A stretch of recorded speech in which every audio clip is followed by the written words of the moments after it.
and welcome to the BBC report on the Battle of Somme. We will now be reporting on the main objectives of the Battle of Somme, the reality of what happened, opinions of Douglas Haig and his tactics, the role of new technology and modern day historians. We will now cut to Jeff in Belgium. We are here in Belgium today, nearly 100 years on after the beginning of the Battle of the Somme. So what really was this significant battle? Here at the BBC we have arranged for myself to give you details on what really went on. We have organised an interview with a historian who has dedicated 15 years of her life specifically to find out what really went on during the Battle of the Somme. So now, tell me more about the Battle of the Somme. The battle took place on 1st of July 1916. Before it took place, the Allies heavily bombarded the Germans for 5 days. The British was assured that the 18-mile front line were destroyed and flattened, so that allowing them to pass through barbed wires. The battle's objective was to relieve the pressure on the French suffering in Verdun and to get the Allies across to Berlin. However, they didn't manage to meet the objective. The British was only able to advance 5 miles, but did successfully relieve the pressure in Verdun. However, the effects of the battle were horrific, with 450,000 British, 20,000 French, and 650,000 German soldiers slaughtered. The person who was in charge of the attacks from the Allies was Sir General Douglas Haig. Casualties on both sides of the battle. This led to many families out there in grief over the losses of loved ones. We now have an interview with Gertha Waldstein, who unfortunately lost her husband during the battle and is now raising a kid on her own.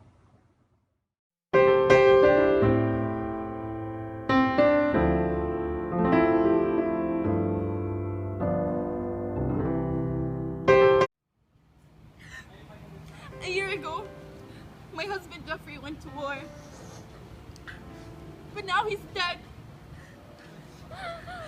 Ever since he's been going to war, he's been sending me letters, but it just doesn't seem like him. He said it was great. He said he was having a good time. Who has a good time when they're gonna die? This was the last note I ever got from him.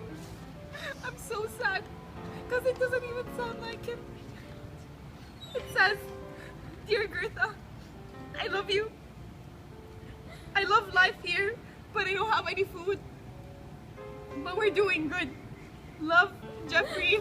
XO, XO." On what weapons were used during the battle? Over to you, Gio. During World War I, new weapons were invented and developed. Weapons such as gas, mines, stronger machine guns, tanks, and the role of aircraft and submarine became much more important. Gas was introduced the first time in 1915 by Germans at the Battle of Ypres. The 22nd of April at 5:30 am, 152 tons of chlorine gas were released in the air. After that happened, gas masks were invented and developed much better every day. Tanks were introduced in 1916 by British. At the beginning they weren't really good because they were this big metal structure which could, yes, go over barbed wire at 6 miles per hour, but if you got stuck in there, you were pretty much done.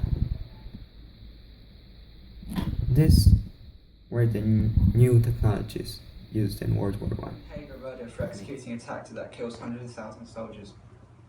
That question that remains now is that Haig's tactics was brutal and unfair, or that Haig just did what he had to do to exceed the objective and hopefully bring the Allied help closer to victory. We have an interview with Skander, a well-respected historian, sharing his perspective on Haig.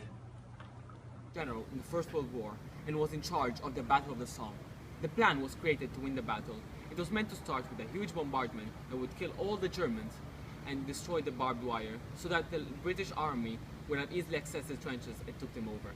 Unfortunately for the British, Germans had very well made dugouts, and the shells used in the bombardment weren't that strong, to destroy the barbed wire.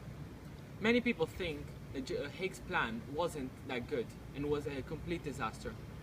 If we think about it now, it was following the logic of the war, which was beating your enemy by attrition.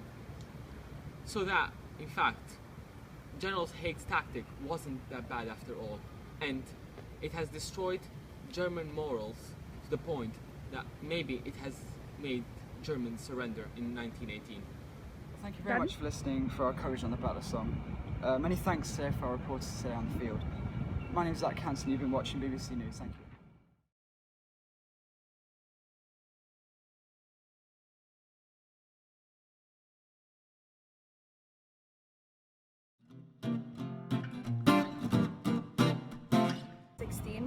Before it took place, the Allies heavily bombarded the Germans for 5 Stop! days. I swear to You God. see?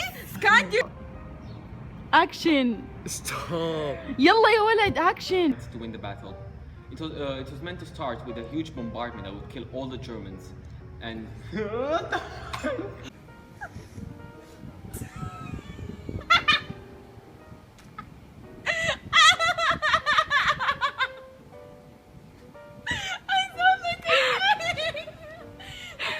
You're not allowed to put this in bloopers. Giovanni? I mean Jeffrey? My husband Jeffrey. Saba, why are you crying like that? Gia! Husband Jeffrey, he went to war a year ago, and now he's dead. It's okay.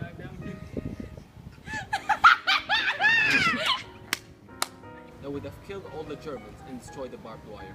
Unfortunately for the British, Germans had an excellent dugout.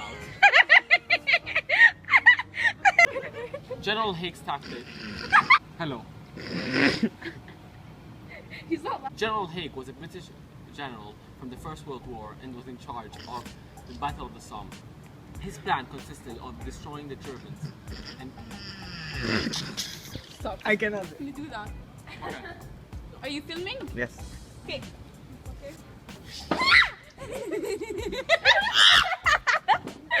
I'm putting that. Okay. Lucia, at 5 o'clock, at 4 o'clock I'm leaving. I don't care if I don't. You want to stop it?